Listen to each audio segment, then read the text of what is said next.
आज की वीडियो में मैं आपको बताने जा रहा हूँ रिप्रोडक्टिव पार्ट ऑफ एंजियोस्पर्म, मतलब रिप्रोडक्टिव पार्ट ऑफ एंजियोस्पर्म अर्थात आवृत्तिबीजी पादपों के प्रजनन अंग। ठीक है, आवृत्तिबीजी पादपों के प्रजनन अंग। आप सबको पता है कि आवृत्तिबीजी पादपों के प्रजनन अंग क्या है। मैंने इससे पहले वीडियो में आपको बताया था। क्या है? फ्लावर। फ्लावर को क्या बोलते हैं? प्रजनन अंग बोलते हैं, रिप्रोडक्टिव ऑर्गन बोलते हैं, याद रखेंगे आप सभी। तो मैं आज आपको बताने जा रहा हूँ कि आवृत्तिबीजी पादपों में जो मुख्य प्रजनन अंग होता है फ्लावर, उसके भाग, उसके पार्ट्स, उसकी संरचना बताने जा रहा हूँ। ठीक है, तो जितने भी प्रकार के आवृत्तिबीजी पादप होते हैं उसका शरीर मूल रूप से दो भागों से मिलकर बना होता है। जितने भी प्रकार के एंजियोस्पर्मी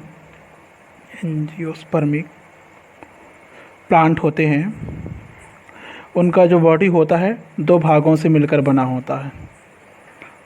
2 पार्ट्स कंटेन। ठीक है, कितने पार्ट से मिलकर बना होता है? 2 भागों से। इसका फर्स्ट पार्ट आता है, एक फर्स्ट पार्ट जिसको हम लोग कहते हैं वेजिटेटिव पार्ट।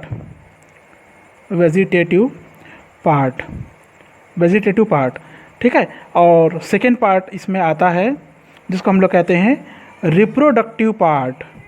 ठीक है, हमारा मेन टॉपिक भी आज का यही है, रिप्रोडक्टिव पार्ट। ठीक है, वेजिटेटिव पार्ट में क्या क्या आता है आपको सबको पता है। वेजिटेटिव मतलब होता है काइक। काइक मतलब क्या क्या आएगा इसमें? रूट, जड़ आएगा, तना आएगा, पत्ती आएगा। ठीक है, क्या क्या? जड़, तना, पत्ती। ये जो पार्ट्स है ये वेजिटेटिव पार्ट्स कहलाता है। ठीक है, लेकिन जो फ्लावर होता है वो मेन रिप्रोडक्टिव पार्ट है, फ्लावर। ठीक है, फ्लावर, इसमें फ्लावर आता है, समझ में आया? मेन रिप्रोडक्टिव पार्ट के रूप में फ्लावर होता है। अब आपको पता होना चाहिए कि मॉर्फोलॉजिकली जो फ्लावर होते हैं वो एक मॉडिफाइड शूट होता है। आपको पता होना चाहिए कि मॉर्फोलॉजिकली अर्थात आकारिकी दृष्टिकोण से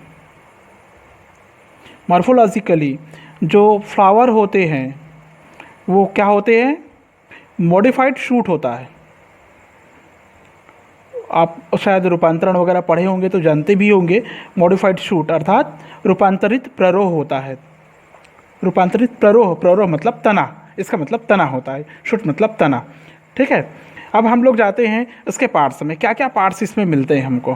क्या क्या पार्ट्स मिलते हैं हमको फ्लावर में? क्या क्या पार्ट्स मिलते हैं?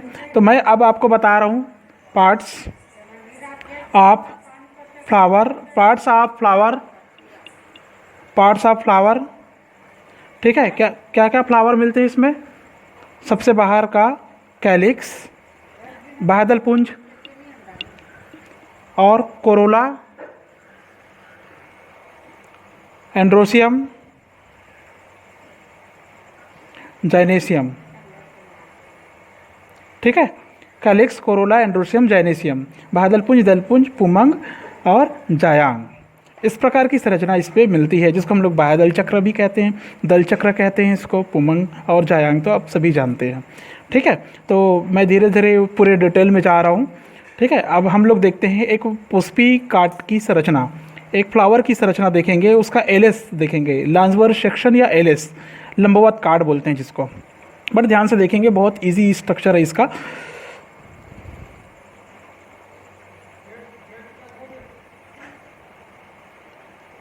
ये इस प्रकार से ऐसे संरचना में ढला हुआ रहता है।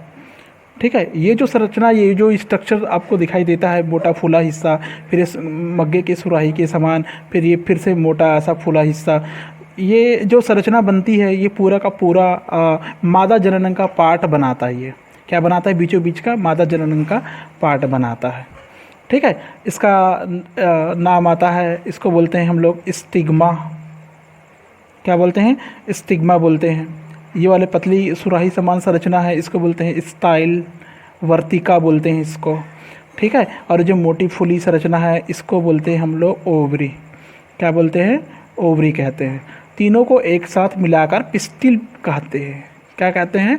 पिस्टिल कहते हैं। ध्यान में रखोगे आप लोग, कार्पल या पिस्टिल कहते हैं। कार्पल भी लिख देता हूँ मैं आपके लिए, कार्पल या पिस्टिल, जिसको स्त्री केसर कहते हैं हम लोग। क्लियर हो गया? ठीक है, अब क्या होता है, इस प्रकार की इसमें लगातार छोटे छोटे हल्का हल्का इसमें मॉडिफिकेशन मिला हुआ रहता है। इस प्रकार की संरचना आप लोगों ने देखे होंगे फ्लावर में, किसी भी प्रकार के फ्लावर को हाथ में लेकर देखना, कुछ ऐसी ही संरचना, ऐसी ही स्ट्रक्चर आपको आसानी से बड़ी स्मूथ तरीके से आपको दिखाई देगा। ठीक है,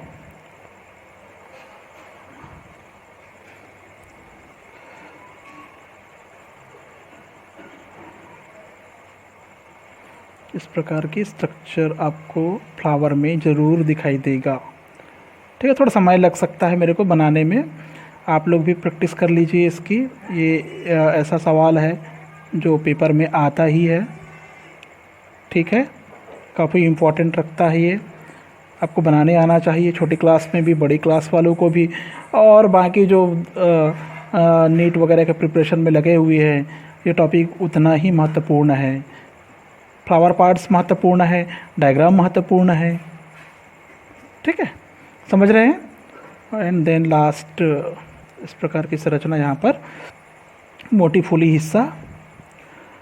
हिस्सा के बाद में ये ऐसे ही इस प्रकार की संरचना बनाती है, जिसको हम लोग पेडिकल कहते हैं। ठीक है, आप देख सकते हैं एक हल्का सा आउटर लेयर मैंने बना दिया है, ज़्यादा अच्छे से बना तो नहीं है, लेकिन आप प्रैक्टिस करेंगे तो बहुत सुंदर लगता है, बहुत सुंदर बनता है। ठीक है, जैसे मैंने कुछ संरचना का नाम यहाँ पर बताया, ठीक वैसे ही संरचना यहाँ पर और बता देता हूँ, ये ध्यान में रखोगे क्या क्या संरचना है। ठीक है, उसके बाद ये देखिए, ये जो डंडी दिखाई दे रही है, इसको बोलते हैं हम लोग, चूँकि ये जो डंडी है पुमंग का है, पुंकेसर का है, तो ये कहलाता है फिलामेंट। क्या कहलाता है?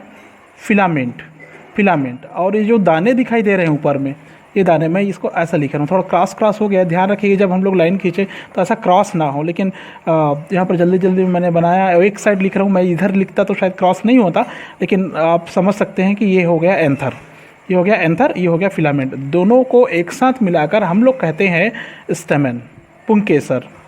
क्या बोलते हैं? पुंकेसर कहते हैं। समझ में? पुतंतु, पुमंग, और ये हो गया पुंकेसर, दोनों मिलाकर एक साथ। क्लियर है? अब ये जो संरचना बनती है, ये वाली संरचना, इसको बोलते हैं हम लोग पेटल। पेटल का मतलब क्या होता है? मैं हिंदी में लिख रहा हूँ यहाँ पर आपकी जानकारी के लिए, दल। पेटल का मतलब दल। और ये जो ग्रीन वाला पार्ट्स होता है, इसको बोलते हैं सेपल। सेपल को हम लोग कहते हैं बाह्यदल या कैलिक्स। मैं यहाँ पर लिख देता हूँ कैलिक्स, बाह्यदल। समझ में आया? ये जो मोटी फूली संरचना बनती है, ऐसा डिस्क लाइक संरचना बनती है यहाँ पर, ये डिस्क लाइक जो स्ट्रक्चर बनता है यहाँ पर, इसको बोलते हैं हम लोग थैलेमस। क्या बोलते हैं? थैलेमस बोलते हैं। ये जो डंडी है, इसको हम लोग कहते हैं पेडिकल कहते हैं। पेडिकल, डंठल भी कह देते हैं हम लोग, पेडिकल या वृंद बोलते हैं इसको ना, ध्यान रखेंगे आप लोग। अब आप अंदर की तरफ जाएंगे, आप मादा जनन की तरफ जाएंगे, जेनिशियम में जाएंगे, तो अंदर आपको इस प्रकार की संरचना मिलेगी कुछ। ठीक है, आप लोगों ने देखे होंगे, एक बार नहीं कई बार देखे होंगे। ठीक है, थोड़ा समय लग रहा है बनाने में, लेकिन समझाने के लिए ज़रूरी है। ठीक है, इस प्रकार की ऐसी संरचना बनी हुई रहती है, ध्यान रखेंगे आप लोग सभी। ये इस प्रकार की संरचना, तो इसका नामकरण मैं कर देता हूँ, आपको। ठीक है, ये अंदर की संरचना मैं बता रहा हूँ आपको। ये जो संरचना दिखाई दे रही है, इस तरफ लिख रहा हूँ ना, डायग्राम के लेफ्ट हैंड साइड लिख रहा हूँ आपको। ये जो संरचना है, ये वाली संरचना, इसको बोलते हैं लॉक्यूल। क्या बोलते हैं इसको? लॉक्यूल बोलते हैं। ठीक है, ध्यान रखना। और ये जो यहाँ पर जो दाने भरे होंगे, इस प्रकार की संरचना को यहाँ पर बोलेंगे ओव्यूल बोलेंगे। ठीक है, और ये पूरी संरचना, इस संरचना का नाम है, जिसको हम लोग कहते हैं प्लेसेंटा। क्या बोलते हैं इसको? प्लेसेंटा कहते हैं। ये हो गया आपका एक आवृत्ति विधि पादपों का एलएस। ठीक है, लंबकाट बोलते हैं इसको, एलएस, लांजवर्स सेक्शन या लंबकाट कहते हैं। ये एग्ज़ाम में आने लायक टॉपिक है, इसमें से बहुत सारे सवाल आपको पूछा जा सकता है, तो ये ध्यान में रखेंगे आप लोग। ठीक है, समझ में आ गया? तो ये जो पेटल और सेपल होता है, ये दोनों को एक साथ हम लोग मिला के एसेसरी होल्स कहते हैं। क्या बोलते हैं इसको? एसेसरी होल्स बोलते हैं। लिख देता हूँ आपको, एसेसरी होल्स। ठीक है, अर्थात इसको हिंदी में कहते हैं हम लोग सहायक चक्र कहते हैं। ठीक है, लेकिन जो पुमंग और जो जायांग होते हैं उसको नेसेसरी रोल्स कहते हैं। जो पुमंग और जायांग है ना, ये वाली संरचना पुमंग और ये जायांग, इसको बोलते हैं नेसेसरी, आवश्यक, है ना, नेसेसरी होल्स, आवश्यक चक्र मतलब आवश्यक अंग बोलेंगे इसको। समझ में आ गया होगा आपको, एक पुष्प का खड़ी काट और त्रिभुजी पादप का। ठीक है, बहुत इजी है, आप इसको ऐसे ही तैयार करेंगे। अब थोड़ा सा स्ट्रक्चर मैं बता देता हूँ जो पुमंग की संरचना कैसी होती है। ठीक है, पुमंग की संरचना में क्या क्या पढ़ने को मिलता है आपको, मैं इस जगह में बता देता हूँ आपके लिए, आप समझ पाएंगे कि मैं क्या बता रहा हूँ। किसी भी प्रकार के पुमंग में इस प्रकार की संरचना आपको देखने को मिलेगी, इस प्रकार की संरचना। ठीक है, किसी भी प्रकार के पुमंग को देखेंगे आप तो लगभग इसी प्रकार की लोक्यूल नुमा या ऐसी बीज नुमा संरचना में ऐसे दिखाई देगा, और ऐसे डंठल दिखाई देगा आपको, ये इस प्रकार के डंठल दिखाई देगा। ये जो हिस्सा होता है, ये वाला हिस्सा इधर लिख देता हूँ मैं, इसको बोलते हैं कनेक्टिव। क्या बोलते हैं? कनेक्टिव बोलते हैं इसको।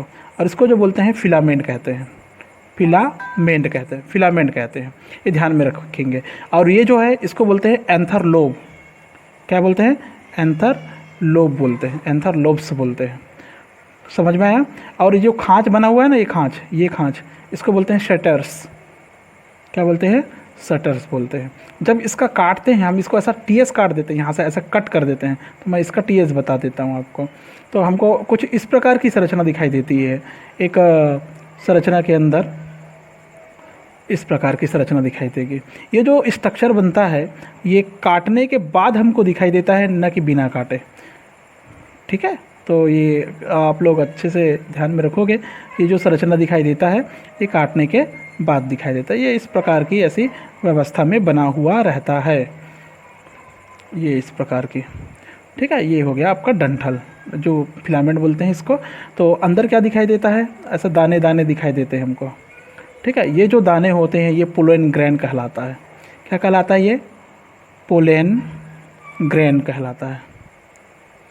ठीक है, और ये जो चेम्बर बनता है, ये वाला कोष्ठक, ये जो चेम्बर है इसको पोलन चेम्बर कहते हैं, पोलन चेम्बर कहते हैं। ठीक है, जैसे यहाँ पर पुमंग की संरचना देखिए, पुंकेसर की संरचना, तो मैं यहाँ पर थोड़ा सा ओवरी की संरचना भी बना देता हूँ। ये इधर जगह है, यहाँ पर बना देता हूँ।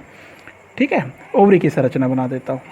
ओवरी की संरचना में आप लोगों ने ये वाला जो संरचना देखी, इसी को ओवरी कहते हैं या अंडप कहते हैं, ओव्यूल की संरचना कहते हैं। ठीक है, तो मैं इसको बना देता हूँ, देख लीजिए। ये हो गया वर्तिकाग्र, और ये ऐसे डंडी छड़ी के रूप में ऐसे नीचे आती है, और यहाँ पर ऐसे फूल से जाती है, ऐसा फूली संरचना बनाती है इस प्रकार की। ये फूली संरचना कहलाता है ओवरी या अंडाशय। क्या कहलाता है? ओवरी या अंडाशय। और जो अंडाशय या ओवरी इस आधार में ऐसा जुड़ा हुआ रहता है, ऐसा इस जुड़े हुए भाग को हम लोग कहते हैं थैलेमस। अभी पढ़े थे ना आप लोग, थैलेमस। पुष्पासन बोलते हैं जिसमें। ठीक है, पुष्पासन के ऊपर जो ये घड़ीनुमा संरचना है, इसी का नाम है ओवरी। क्या है? ओवरी। इसके अंदर क्या मिलता है आपको? बीजांड मिलता है, कुछ इस प्रकार के स्ट्रक्चर में आपको बीजांड मिलता है। ये पूरा ऐसे आया रहता है, ये इस प्रकार के स्ट्रक्चर में बीजांड मिलता है। ये ऐसा एक न्यूसेलस बड़ा सा भ्रूणपोष बोलते हैं इसको। ये होता है स्टाइल या वर्तिका, और ये होता है स्टिग्मा या वर्तिकाग्र होता है। ठीक है, ये संरचना हो गया नरजनन अंग अर्थात पुंकेसर का। और ये जो संरचना मैंने अभी बताया ये हो गया जायांग का, जाइनेशियम का। ये क्या है? नामकरण आप लोग को करना जरूरी है, नाम जरूर लिखे डायग्राम बनाने के बाद में। मैं नहीं लिखा हूँ इसका मतलब ये नहीं कि आप नहीं लिखेंगे, नाम लिखना जरूरी है। तो इसमें क्या लिखेंगे आप लोग? ये डायग्राम करके अंडप की संरचना या जायांग की संरचना ऐसा लिखेंगे, पुमंग की संरचना लिखेंगे आप, पुंकेसर की संरचना, पराकोस की संरचना लिखेंगे। और ये क्या है? आवृत्ति बीजी पादप का एलिस काट है, लंबवत काट है। समझ में आया? ठीक है, उसके बाद मैं थोड़ा सा चर्चा कर देता हूँ आपके लिए कि कैसे पुष्पी पौधों में लैंगिक जनन का चरण होता है, क्या क्या चरण होता है इसके लिए, क्योंकि इससे संबंधित सवाल भी पूछा जाता है। क्या क्या स्टेजेस होंगे, क्या क्या प्रोसेसेस होंगे, वो थोड़ा सा चर्चा कर देता हूँ आपको। तो मैं बताता हूँ आपको steps of sexual reproduction in flooring plants. Steps of sexual reproduction in flooring plants. ठीक है, ये बता देता हूँ आपको, स्टेप बता देता हूँ, चरण बता देता हूँ। तो इसके लिए कुछ चरण होते हैं, कुछ प्रोसेस होते हैं, तो चरण देख लीजिए फटाफट आप लोग। फर्स्ट में हम लोग जाते हैं, तो इसमें हम लोग पढ़ते हैं माइक्रोस्पोरेंजेसिस एंड देन मेगास्पोरेंजेसिस। माइक्रो स्पोरेंजिनेसिस जिनेसिस पहला, और दूसरा है इसी में एंड मेगास्पोरेंजेसिस जेनेसिस, मेगा स्पोरेंजिनेसिस अर्थात लघु बीजाणु जनन और गुरु बीजाणु जनन। ठीक है, लघु बीजाणु जनन और गुरु बीजाणु जनन। लघु बीजाणु जनन में किसका निर्माण होगा, किसका निर्माण होगा लघु बीजाणु जनन में? सिंपल है, एंड्रोशियम का निर्माण होगा। किसका निर्माण होगा? एंड्रोशियम का निर्माण होगा। मेगा स्पोरेंजिनेसिस में किसका निर्माण होगा? जाहिर सी बात है, ओव्यूल या अंडक का निर्माण होगा। समझ में आया? किसका निर्माण होगा? ओव्यूल या अंडक का निर्माण होगा। तो फर्स्ट स्टेप हो गया, दोनों का निर्माण होता है। कब निर्माण होता है? जब अनुकूल वातावरण मिलता है तब निर्माण होता है। ठीक है, नेक्स्ट आता है इस पे, जब दोनों बन जाता है तब इसमें होता है पॉलिनेशन। क्या होता है? पॉलिनेशन। पॉलिनेशन मीन्स होता है परागण। पॉलिनेशन मीन्स क्या होता है? परागण। परागण किसे कहते हैं?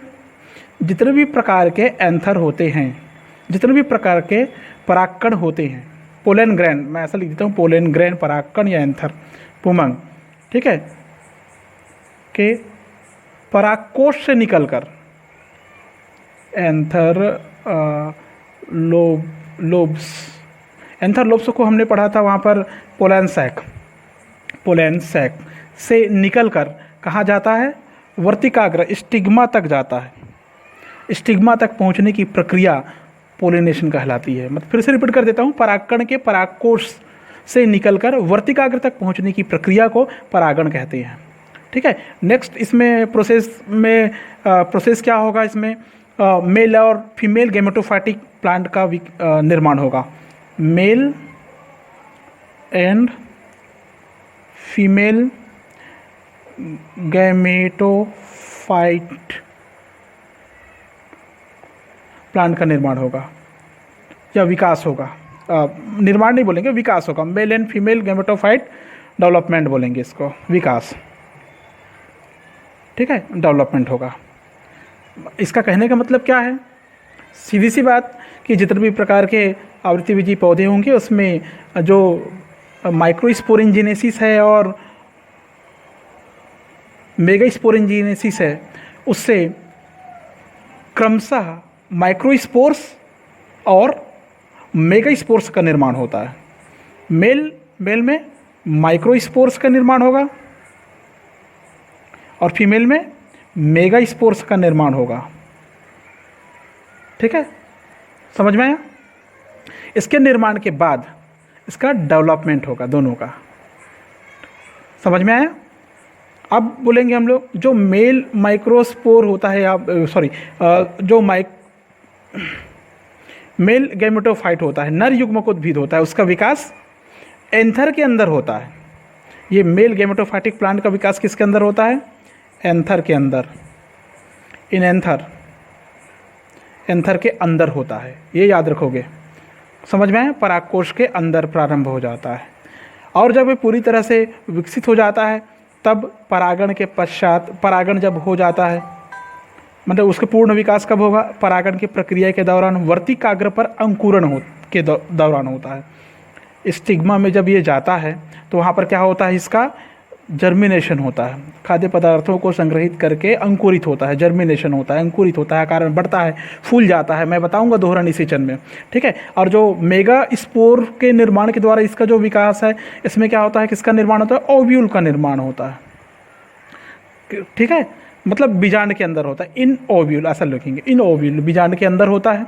ठीक है, जो 8 न्यूक्ली के बने होते हैं, इसमें कितने न्यूक्ली होते हैं? 8 न्यूक्ली, याद रखेंगे, 8 केंद्रक होते हैं। फिर आता है नेक्स्ट, इसमें 4th नंबर का है, इसको बोलते हैं गैमेटोजेनेसिस। अब किसका निर्माण हो गया, ये नर और मादा युग्मकोद्भिद का विकास हो गया, मेल एंड फीमेल गैमेटोफाइट का विकास हो गया। अब होता है गैमेटोजेनेसिस होता है। क्या होता है, गैमेटोजेनेसिस, युग्मक जनन होता है। जब पूरी तरह से विकसित हो जाते हैं तब जो मेल गैमेटोफाइट होते हैं उसके जनरेटिव सेल्स के द्वारा, किसके द्वारा, मेल गैमेटोफाइट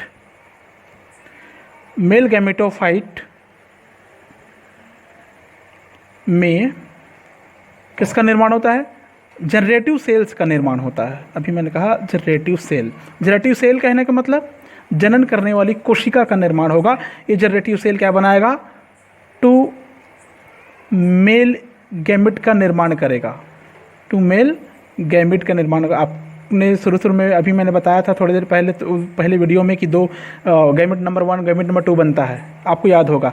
2 मेल गैमेट का निर्माण होता है। कितने गैमेट का निर्माण होता है, 2 मेल गैमेट का निर्माण होता है। और जो फीमेल है, फीमेल गैमेटोफाइट है, मादा युग्मकोद्भिद है, मादा युग्मकोद्भिद में एग सेल का निर्माण होता है, एक, ठीक है, जो फीमेल गैमेट कहलाता है। क्या निर्माण होता है, एग सेल या फीमेल गैमेट कहलाता है। ठीक है, ये हो गया प्रोसेस का फोर्थ पार्ट। अब फिर आता है जब गैमेटोजेनेसिस हो जाता है, युग्मक का निर्माण हो जाता है, फिर होता है फर्टिलाइजेशन। क्या होता है, फर्टिलाइजेशन मीन्स होता है निषेचन। फर्टिलाइजेशन होता है क्या, सिंपल, मेल गैमेट का मादा गैमेट के साथ में संयुग्मन, कंजुगेशन, ये कंजुगेट होता है। ठीक है, संयुग्मन की क्रिया करती है। और ये जो संयुग्मन की क्रिया है किसके अंदर संपन्न होती है, एम्ब्रायोनिक सैक के अंदर होती है। एम्ब्रायोनिक सैक भ्रूणी कोश के अंदर होती है। किसके अंदर होती है, भ्रूणी कोश के अंदर इस क्रिया संपन्न होती है। फिर नेक्स्ट आता है और लास्ट इसमें प्रक्रिया होती है जब डेवलपमेंट ऑफ एम्ब्रियो होता है, अर्थात भ्रूण का विकास होता है। डेवलपमेंट ऑफ एम्ब्रियो, भ्रूणी कोश में, है ना, भ्रूण कोश में या भ्रूणी कोश में कंजुगेशन की प्रक्रिया हुई। कंजुगेशन की प्रक्रिया के पश्चात एम्ब्रियो बनता है। ठीक है, एम्ब्रियो बनता है, दोनों मिला, दोनों के मिलने से क्या बना, इस प्रक्रिया में, इस समय दोनों के मिलने से क्या बनेगा, जाइगोट बनेगा, युग्मनज बनेगा। क्या बनेगा, जाइगोट या युग्मनज बनेगा।